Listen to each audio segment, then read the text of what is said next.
Alabado sea Jesucristo y su Santísima Madre. Hoy, domingo 23 del tiempo ordinario. En el texto del Evangelio de San Mateo que corresponde, encontramos donde Jesús nos dice: en verdad os digo que todo lo que atéis en la tierra quedará atado en los cielos, y todo lo que desatéis en la tierra quedará desatado en los cielos. Os digo además que si dos de vosotros se ponen de acuerdo en la tierra para pedir algo, se lo dará mi Padre que está en los cielos. Porque donde dos o tres están reunidos en mi nombre, allí estoy yo en medio de ellos. Palabra del Señor. Gloria a ti, Señor Jesús. Meditemos primero este versículo 20 de este capítulo 18 de San Mateo. Porque donde dos o tres están reunidos en mi nombre, allí estoy yo en medio de ellos. Jesús está en medio de aquellas personas que se reúnen en su nombre. Nos asegura su presencia. Allí estoy yo, dice el Señor. Pero, ¿cómo está Jesús si no lo vemos, si no lo sentimos, si no lo escuchamos? La respuesta es sencilla, lógica. Él es Dios y para Él no hay imposibles, como dice el Evangelio de San Lucas. Además, su presencia es cierta, está ahí, pero es una presencia espiritual. De hecho, los evangelios nos hablan de varias presencias espirituales de Jesús en medio de nosotros. Esto es importante saberlo, aprenderlo. Recordemos primero que Jesús es el Emmanuel. En Mateo capítulo 1 versículo 23 se nos dice: dará a luz un hijo y lo llamarán Emmanuel, que significa Dios con nosotros. Que el mismo Jesucristo nos hizo una promesa antes de volver al Padre, no lo podemos tampoco olvidar, porque es esencial para comprender todo esto que meditamos.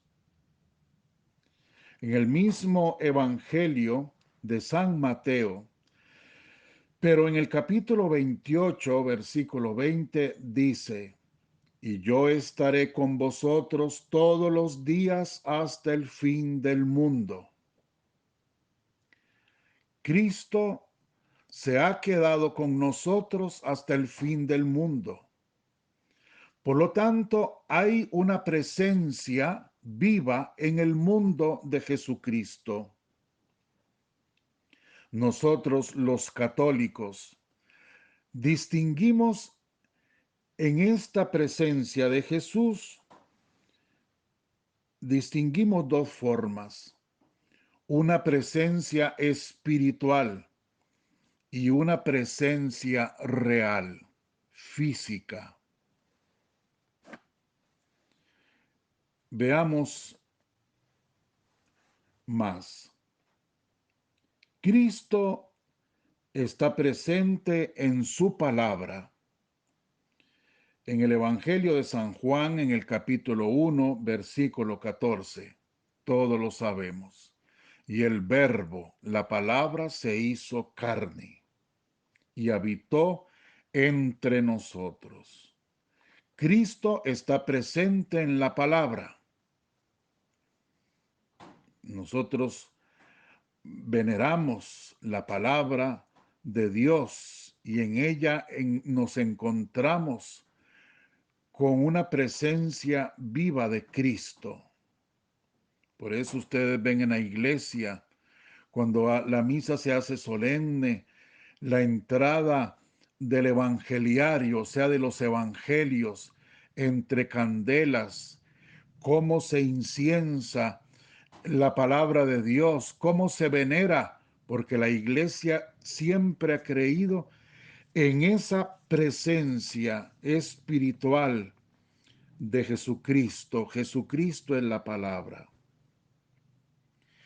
Jesucristo, dicen los evangelios, está presente en la persona de los pobres, de los enfermos, de los encarcelados, de los que tienen hambre, de los que sufren en general. Esto, para saberlo, lo encontramos en el capítulo 25 del Evangelio de San Mateo, versículos 31 al 46.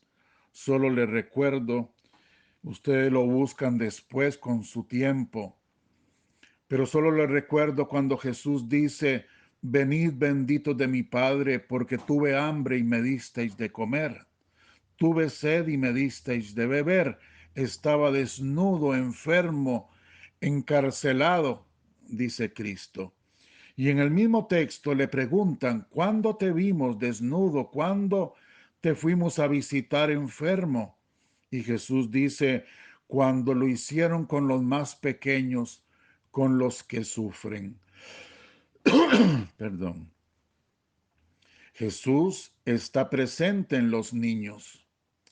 En el mismo Evangelio de San Mateo, capítulo 18, versículo 5.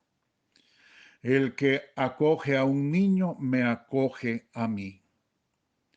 En los ministros del altar, en los sacerdotes, en los obispos, en la jerarquía de la iglesia, Cristo está presente. En San Mateo capítulo 10, versículo 40 al 42, dice: el que recibe a uno de estos por ser mi discípulo, me recibe a mí. El que le da un vaso de agua a uno de estos por ser mi discípulo, no quedará sin recompensa. Jesús está en medio de la asamblea, en medio del grupo de creyentes que se reúnen a orar. En San Mateo 18:20, que es el texto que hoy la iglesia nos presenta: cuando 2 o 3 se reúnen en mi nombre, ahí estoy yo. Sin embargo, y que esto quede muy claro, estas son las verdades de fe que tienen que quedar escritas como en una lápida, en una piedra, que no se borren jamás de nuestra mente y de nuestro corazón. Sin embargo, todas esas presencias, sí, óigame bien, sí, son presencias vivas de Jesús. Son presencias verdaderas, sí. Oigan, ¿qué estoy diciendo yo? Sí, son presencias verdaderas. Pero, aquí viene el pero. De un modo único, real y físico, solamente Jesucristo está presente en las sagradas formas del pan y del vino consagrados en el misterio sublime de la Eucaristía. Solamente. Nunca se pueden confundir e igualar estas presencias espirituales de Jesús en el mundo con la presencia real de Jesús en la Eucaristía. en el sagrario. Muy distinto. Y ustedes pueden escrutar la palabra de Dios, pueden leerla, pueden verla, estudiarla. Muy distinto es que Jesús diga, ustedes lo pueden confrontar, diga él, lo que hacen a los pobres, a los que sufren, me lo hacen a mí. El que acoge a un niño, me acoge a mí.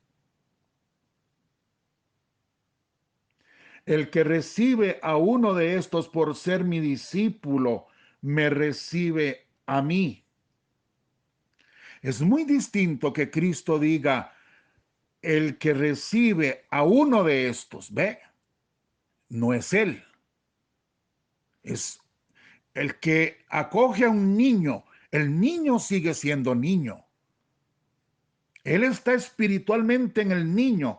Él se siente acogido en el niño. Igual en el discípulo, igual en el pobre, en el enfermo, en el que sufre. Y otra cosa, cuando Jesús dice,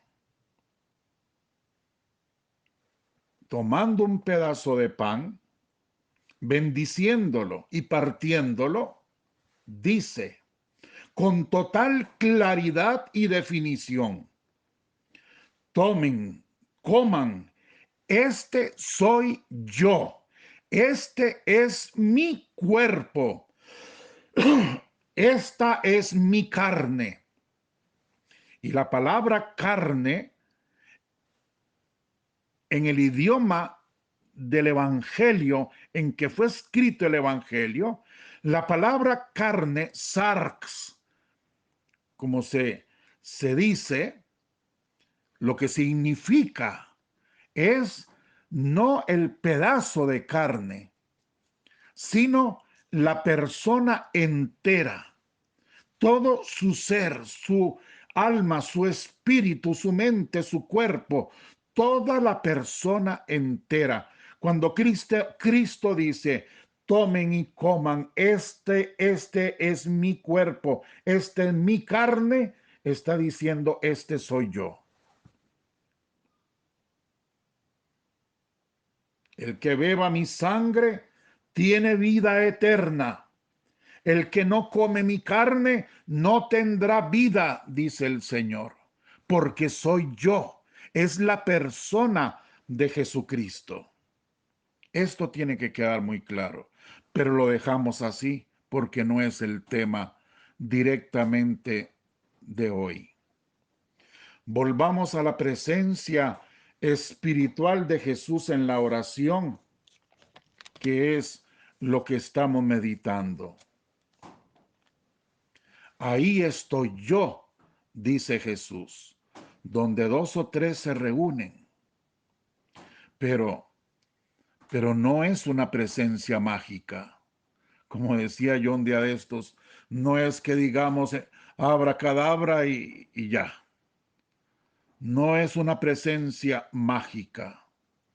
Dios no es un mago, mucho menos un brujo, como muchos quieren verlo.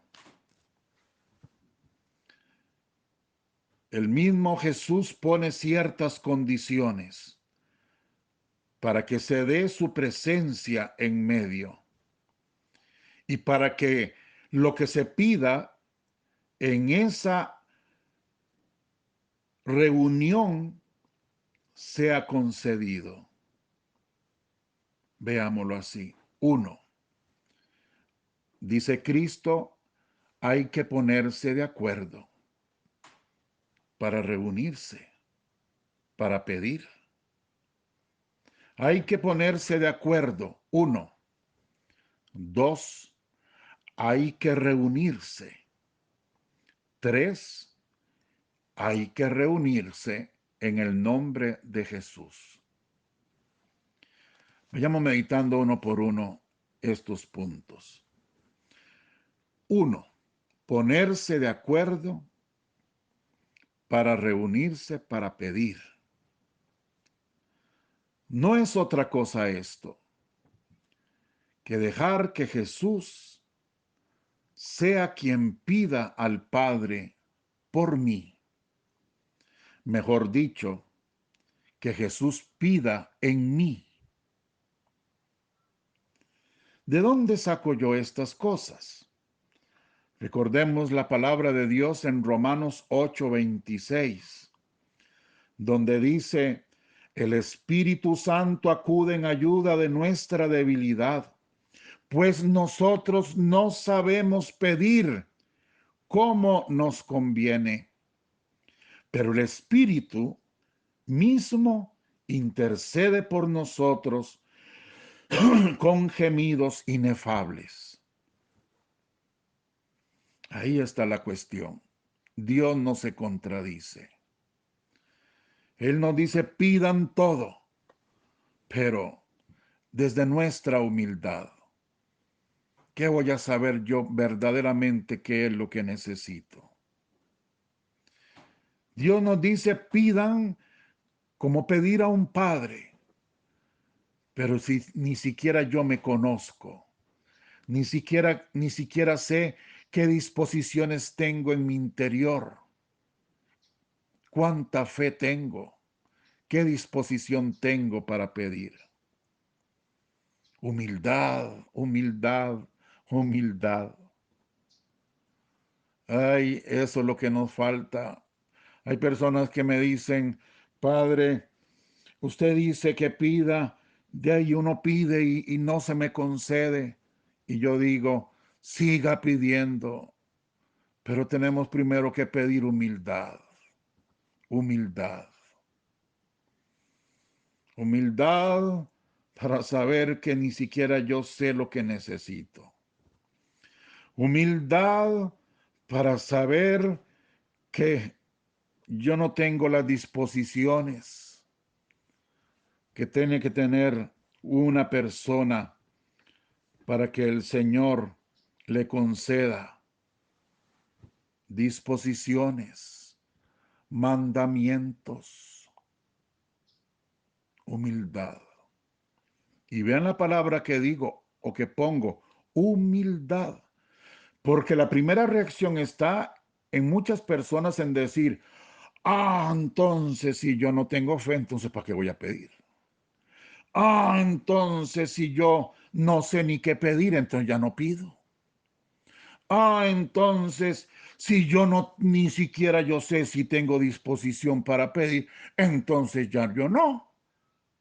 Esa es la soberbia sin máscara. Eso es pura soberbia. Para entrar en la vida de Dios, el primer paso, dice Santa Teresa de Jesús, es la humildad. Y vea qué gran lección nos está dando el Señor de humildad, precisamente.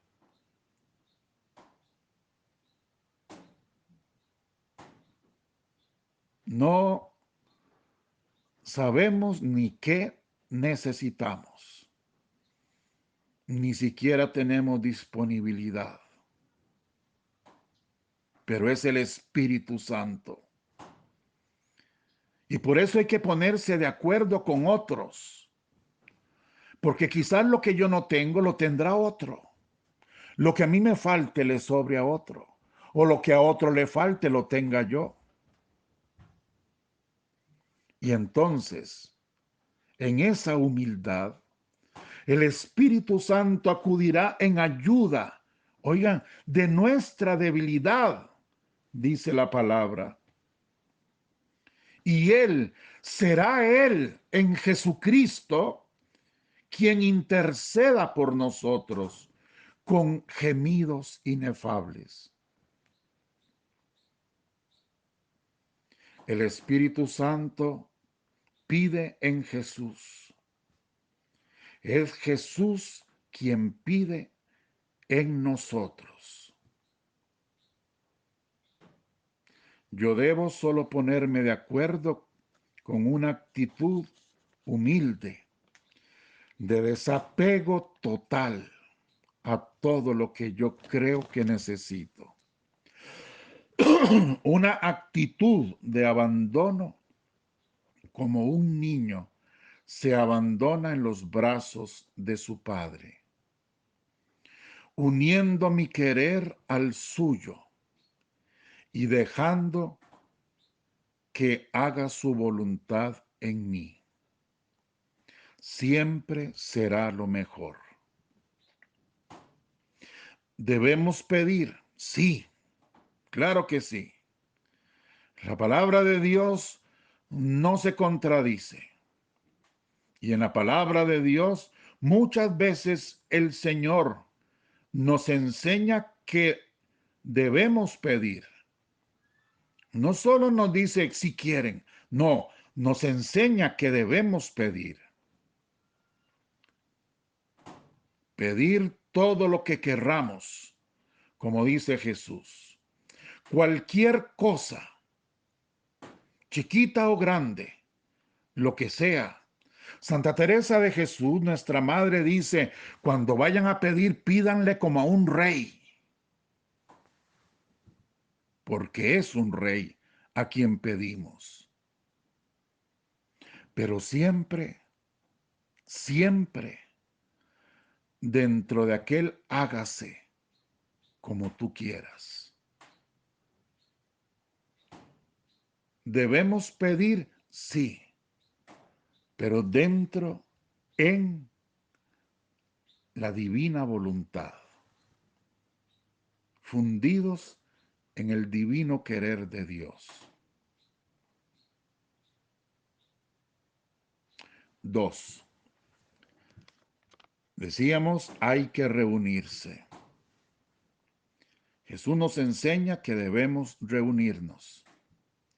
La oración hecha en unión de voluntades, hecha con la fuerza de la comunidad, donde 2 o 3 se reúnan, dice Cristo. Es la reunión con la que tiene la fuerza, el poder de la iglesia, cuerpo místico de Cristo. Es la reunión de la comunidad de creyentes que se juntan para orar en un solo corazón, en una sola alma. Es necesario entonces la cadena de oración, orar en unidad de almas y de intenciones. Porque dice el Santo Padre de la Iglesia, San Juan Crisóstomo, dice así, habrá a quien quiera pedir, habrá quien quiera pedir perdón, pero no estar en disposición de pedir. Otros no saben ni qué pedir. Unos piden y ni siquiera se han arrepentido de sus pecados. Y yo digo, y unos piden y hasta reclaman y hasta ofenden a Jesús, al Señor, porque no les concede. Y no se dan cuenta que tienen tanto tiempo de no ir a misa. Bueno, estoy hablando fuera de tiempo de pandemias, ¿no? Ustedes me entienden. La obligación de ir a misa es vigente. Es vigente. Que estemos en un momento de pandemia y no podamos ir por cuestiones de protocolos, eso es otra cosa. No enredemos las cuestiones. Seamos personas de sentido común, ¿de acuerdo? Como que yo diga, debemos confesarnos y usted se va a poner triste porque ahora no confiesan. No, no, no. Estamos en tiempo de pandemia. Tenemos que comprender sentido común. Habrán personas que pidan, que se resienten con Dios, que se enojan con Dios, hasta que llegan a dudar de la existencia de Dios. Y yo digo, por Dios, primero fíjese en el espejo. ¿Cuánto le debe usted a Dios? para que pida así, con reclamo. ¿Cuánto le debe usted a Dios? O como decía el texto del Evangelio, o de la palabra de la semana pasada, decía, ¿quién le ha pagado a Dios para que le exija? Dice también, por eso el Señor, sin restarle importancia a la oración personal, la que se hace puertas adentro de nuestra habitación, donde solo el Padre nos ve y nos escucha, Dios, el Señor, aconseja la oración comunitaria, la cadena de oración, la oración que se hace en grupo, en comunidad y con humildad, por favor, y con humildad. Precisamente hacerla dos o tres es para asegurar la humildad. ¿Cuántas personas? Y que Dios me libre a mí y a estos monjes que viven conmigo de caer en este pecado, en este error terrible. ¿Cuántas personas dicen o se van poniendo solapadamente? No sé, rece por mí. Sí, claro, yo voy a rezar por usted. Y después pasa que lo que pedían se fue concedido. Entonces llega la otra persona y le dice a esta, la que pedía, la intercesora o el intercesor, le dice, bendito sea Dios, Dios me concedió a través suyo. Yo le pedí a usted que rezara y Dios me concedió. Qué peligroso, qué peligroso. Ahí está el diablo, echando esos polvillos de vanidad, de orgullo. Entonces, la tentación. A mí me dijeron que pidiera. Yo pedí, se concedió.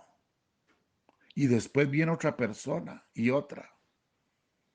Y yo me voy creyendo que soy yo, el intercesor. El intercesor con poder.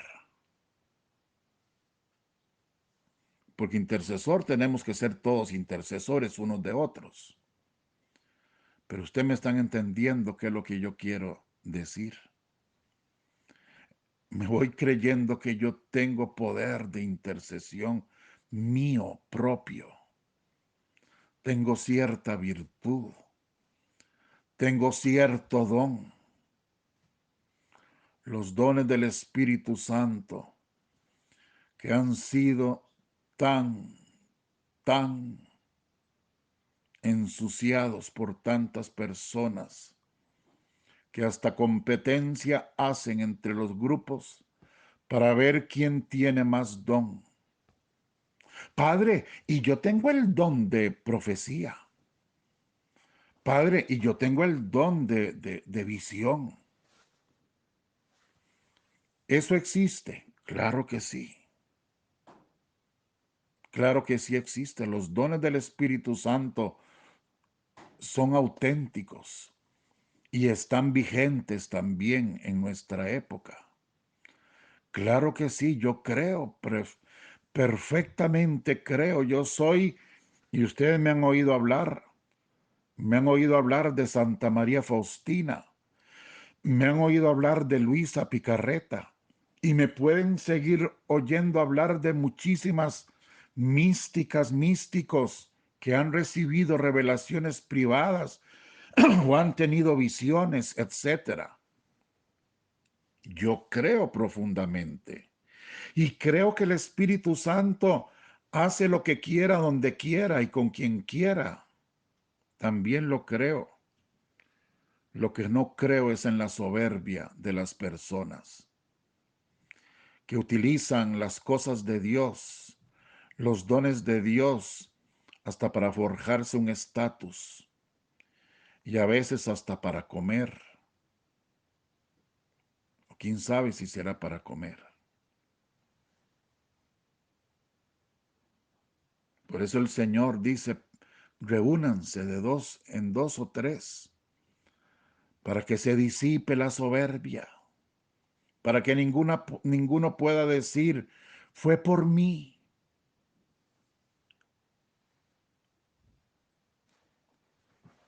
Aunque también es necesaria la oración personal.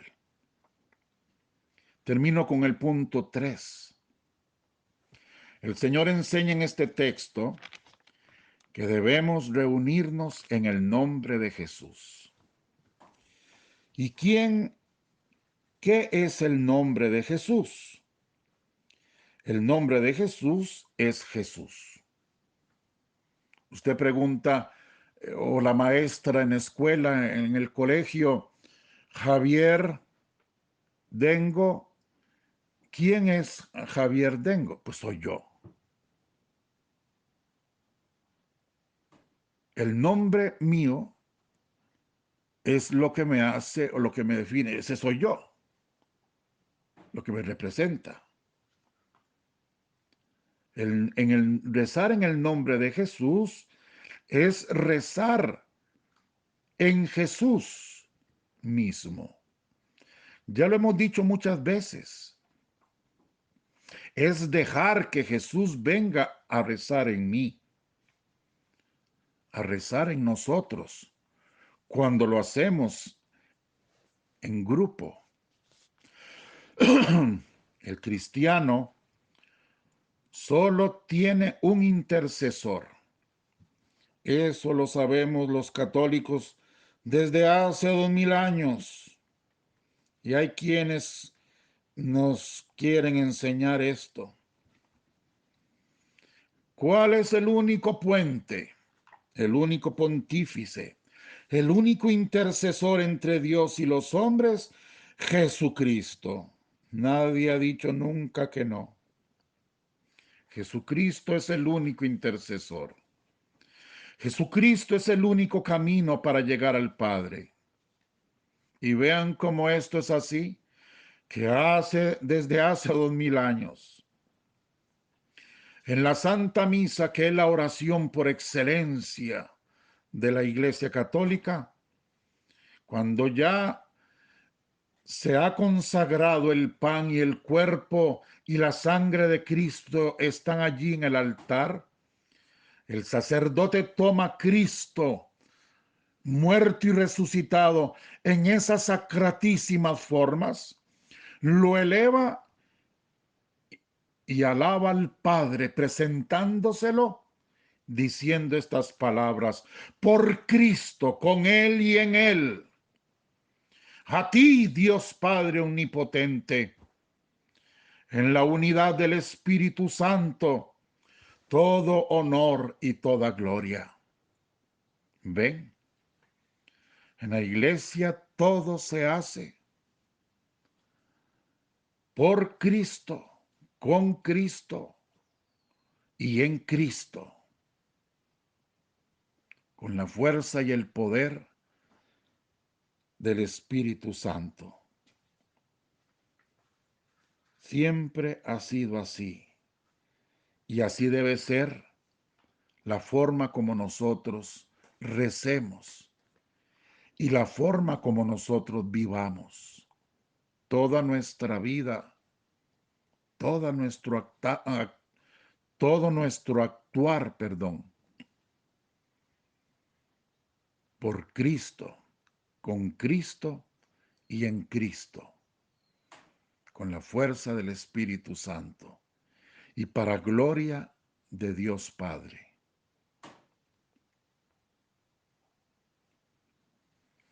Por eso, aquí ustedes me siguen escuchando esto mismo que yo repito todos los días, porque aquí está la esencia de todo. hágase tu voluntad en la tierra como en el cielo.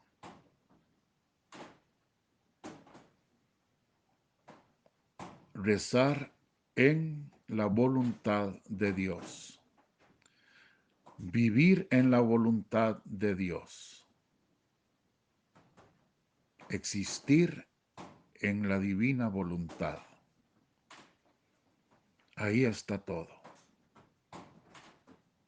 Y yo los reto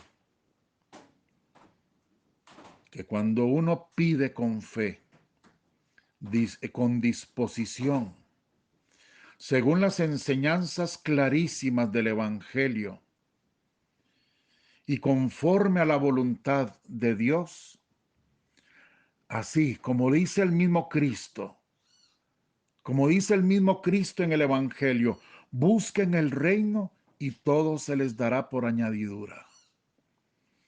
Como un juego de tablitas, ¿cómo le llaman? Ya se me olvidó, de dominó, que jugamos poniéndolas así uno a la par de la otra, paraditas, y después hacemos que caiga una, y esa una cae sobre la otra, y la otra sobre la otra, y ¡prin! Van cayendo unas tras otras, todas. Se los aseguro. Busquemos el reino de Dios, y todo lo que pidamos, todo se nos dará por añadidura. Todo. Vivir como la Virgen, diciendo a cada momento, hágase, hágase, hágase en mí según tu palabra. Como Jesucristo. Padre, aparta de mí este cáliz, pero hágase conforme. Jesús allí, por supuesto, Jesús es uno con el Padre, por lo tanto una sola voluntad. Pero nos enseña cómo hacerlo. Ahí está el secreto. Ahí está el secreto. ¿Que cuesta? ¿Que hay que esforzarse? ¿Que hay que seguir caminando? Sí, claro. Por eso ahora yo decía esas tentaciones de decir, pido y no se me concede. Tengo que tener fe y entonces yo no tengo. Todo esto, perdónenme, lo digo con todo respeto, es soberbia. Eso es soberbia. El que verdaderamente busca a Dios lo busca con humildad, sabiendo que somos nada y Él es el todo. Y más aún, sabiendo que solo por el pecado original que traemos de nuestro primer padre, solo por ese pecado original, nosotros ya estábamos apartados de toda gracia y de toda bendición. Y si a ese pecado original, que ya nos había apartado de toda gracia y de toda bendición, como dice un padre de la iglesia, que por el pecado original, el pecado que trae un bebé en el vientre de una madre, por ese pecado ya merecía el infierno. Ahora pónganle en ustedes todos los pecados que hemos cometido, cada uno, honestamente, cada uno, póngale, aúnale, auméntele al pecado original los pecados que usted ha cometido. Y después, entonces sí, respóndame, ¿tiene derecho usted a enojarse con Dios? ¿Tiene derecho usted a reclamarle? ¿Tiene derecho hasta de ofenderlo injustamente, reclamándole y hasta amenazándolo en que usted deja de creer en él porque no le concede sus mezquindades. No, hermanitos. La puerta de entrada para la vida del Evangelio es la humildad. Y el humilde sigue adelante, luchando, pidiendo, luchando, luchando por conquistar cada día más esa disposición para ser un verdadero cristiano, apoyándose en la comunidad, haciendo todo lo que esté de su parte, sobre todo caridades, caridades, caridades, porque Jesucristo nos enseña a esta, hablando de María Magdalena, a esta que mucho había pecado, se le ha perdonado mucho porque ha amado mucho. La caridad borra multitudes de pecados. La caridad con los más necesitados, con los enfermos, con los pobres. La caridad es la que logra esa disposición para que el Señor nos tome en cuenta cuando le pedimos. Caridad. Tenemos que hablar un poquito sobre eso, pero lo haremos en otro momento. Que la bendición de Dios Todopoderoso, Padre, Hijo y Espíritu Santo, descienda sobre vosotros y os acompañe siempre. Dios los bendiga. El Señor les pague tanta bondad, tanta paciencia. Ustedes saben que yo todo esto lo hago porque los amo mucho. Ustedes lo saben, los que me conocen, los que han estado cerca de mí y los que no, pues a través por lo menos de mis palabras y de este fuego que yo siento en mi corazón de amor por todos, lo irán sabiendo. Los amo con toda mi alma. Me preocupan ustedes. Rezo por ustedes. Y si Dios quiere, nos encontramos mañana.